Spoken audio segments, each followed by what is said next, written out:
Hi guys, so magbi-bleach tayo ng buhok and then itong Bremod, bigay lang to sa akin ng pinsan ko.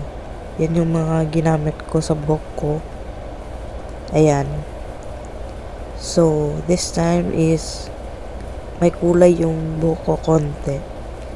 Ayan, yan siya. Then, sinimulan ko na dito na pagkukulay. Pagbi-bleach. And this is the first coat. Ito yung day 1 ng pagbi-bleach ko. And ito yung naging resulta ng kulay.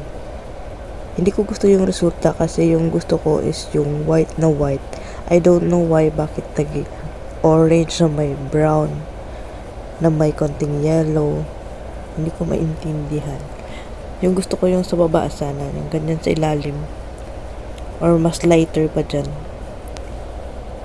Kaya, ayan, nalilito ako kung second coat pa ako. And kinabukasan, naka-decide ako na second coat.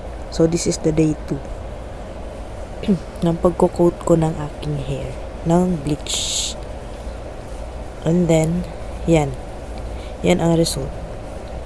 30 minutes ko yan binabad. Wala pa din.